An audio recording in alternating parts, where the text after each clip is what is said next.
जय माँ काली मित्रों, आपका मेरे चैनल माँ काली महाकाल शक्ति उपासना में स्वागत है। मित्रों, अगर आप मेरे चैनल पर नए हैं तो मेरे चैनल को सब्सक्राइब कीजिए, लाइक कीजिए, शेयर कीजिए। साथ ही नोटिफिकेशन बेल को भी प्रेस कीजिए, जिससे मेरी आने वाली वीडियोस का नोटिफिकेशन आपको तुरंत मिल जाए।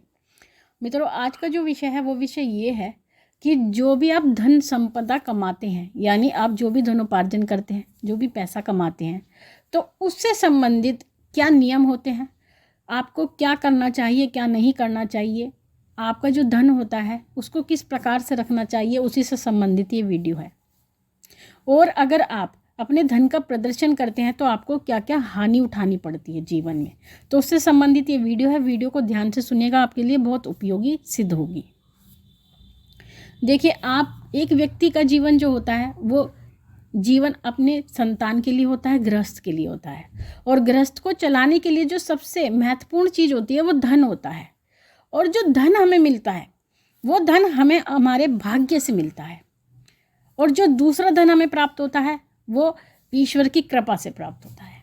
तो दो प्रकार से धन हमें प्राप्त होता है। एक तो हम भाग्य में लिखवा कर जो लाए हैं वो हमें प्राप्त होना ही होना है, क्योंकि आपने कुछ व्यक्ति ऐसे देखे होंगे जो बिल्कुल भी मेहनत नहीं करते, किसी प्रकार का कोई कार्य नहीं करते, फिर भी उनके पास धन संपदा बहुत होती है। यानी उन्होंने धनोपार्जन के लिए कुछ किया ही नहीं होता, उसके बाद भी धन उनके पास अथाह धन होता है। तो ये तो भाग्य का धन होता है। एक धन वो होता है जिसके लिए व्यक्ति रात दिन मेहनत करता है, जिसके लिए व्यक्ति रात दिन पूजा पाठ करता है, ईश्वर को मनाता है, माँ लक्ष्मी को प्रसन्न करता है धन को प्राप्त करने के लिए, और ईश्वर की कृपा के द्वारा वो धन प्राप्त करना चाहता है। तो ये धन होता है जो आप अपनी मेहनत से प्राप्त करते हैं।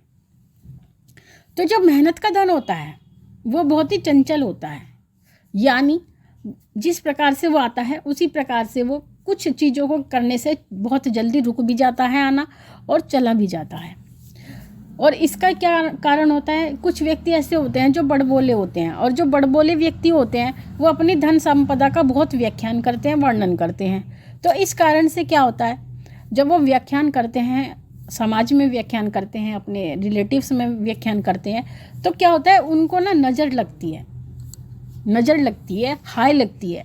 तो जब नज़र आपके धन को लगती है तो आपका धन आना बंद हो जाता है, और जब हाय लगती है तब भी आपका धन आना बंद हो जाता है। तो फिर आपके साथ परेशानी होती है, आप सोचते हो कि ऐसा क्यों हो रहा है कि धन पहले तो आता था, अब धन आना बंद हो गया है। इसका कारण ये होता है क्योंकि आप अपने धन का व्याख्यान कर रहे होते हैं।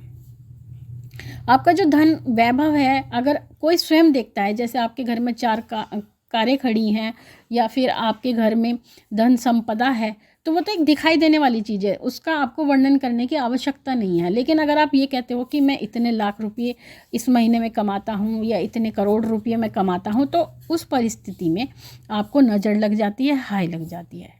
तो इसलिए कभी किसी को अपनी जो वास्तविक आमदनी होती है, यानी वास्तविक धनोपार्जन जो आप कमाते हो, उसको वास्तविक रूप से कभी किसी को बताना नहीं चाहिए। और आपने बहुत लोग ऐसे देखे होंगे, अगर आप उनसे कभी भी धनोपार्जन के बारे में पूछते हैं तो वो ये कहते हैं कि बस 2 रोटी लायक हम कमा लेते हैं, कि दाल रोटी चल जाए इतना हम कमा लेते हैं। या आपको कितना मिलता है तो वो आपको अंदाज़ा बता देंगे कि 20-22 हज़ार या 20-25 हज़ार हमें मिल जाते हैं, या 10-12 हज़ार रुपये हम कमा लेते हैं। वो कभी अपनी एक्चुअल फिगर नहीं बताते आपको, क्योंकि वो समझदार व्यक्ति होते हैं। और अगर आप अपनी किसी भी धन संपदा का या आमदनी का एक्चुअल बताते हैं तो आपको नज़र लगती है। और महालक्ष्मी का वास भी वहीं होता है जहाँ पर धन गुप्त रखा जाता है, क्योंकि कुछ चीज़ें ऐसी होती हैं जिनको गुप्त रखा जाता है। तो उसमें से धन भी एक ऐसी चीज़ है जिसको हमेशा गुप्त रखना चाहिए, कभी भी उसका व्याख्यान अन्य व्यक्तियों के सामने नहीं करना चाहिए। और जो धन होता है, कुछ धन ऐसे होते हैं जिन्हें हमें लोगों से बचा के रखना चाहिए। स्त्री धन को हमेशा लोगों से बचा के रखना चाहिए। अपनी संतान जो अपनी संपत्ति होती है, जो हमारा आधार होता है, उसको लोगों से बचा कर रखना चाहिए। कभी भी अपने संतान से संबंधित भी हमें ज़्यादा व्याख्यान नहीं करना चाहिए कि इस प्रकार से पढ़ता है, लिखता है, क्योंकि उस पर भी हाय लगती है, नज़र लगती है। कभी कभी आपने सुना होगा कि बच्चा अच्छा पढ़ रहा होता है, अचानक से पढ़ना बंद कर देता है, या बच्चे का पढ़ाई में मन नहीं लगता, तो उसका कारण यही होता है कि आपको नज़र लग गई होती है, लोगों की हाय लग गई होती है। तो इसलिए कभी भी बड़ा व्याख्यान ना करें। कन्या धन होता है, कन्या धन को भी बचा कर रखना चाहिए। कोशिश यही करना चाहिए कि उसको सबसे बचा के रखें, अपने घर में सुरक्षित रखें, क्योंकि कन्या धन जो होता है वो बड़े भाग्य से मिलता है। बहुत अच्छे पुण्य कर्म जो करते हैं उनको कन्या प्राप्त होती है। और बहुत से लोग ऐसे हैं जो कन्या को तरसते हैं, जिनकी पीढ़ियों पीढ़ियों तक भी कन्या का जन्म नहीं होता है। तो इसलिए मित्रों, अगर आप कुछ भी धन कमाते हैं या कुछ भी अर्जन करते हैं तो आपको उसका दिखावा बिल्कुल नहीं करना है। अगर आप दिखावा करते हैं, और हाँ, सबसे बड़ी चीज़, आपको अपनी भावी योजनाओं के बारे में भी कभी किसी को नहीं बताना चाहिए। अगर आप ये कहेंगे कि मैं ये सोच रहा हूँ कि अब मैं ये बिज़नेस करने वाला हूँ या जब से वो ज्वाइनिंग करने वाला हूँ, तो तब भी आपको नज़र लगती है, हाई लगती है।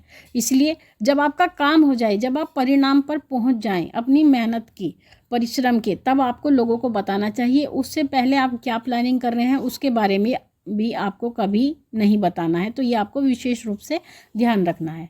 तो मित्रों, ये थी जानकारी आपके लिए बहुत ही महत्वपूर्ण।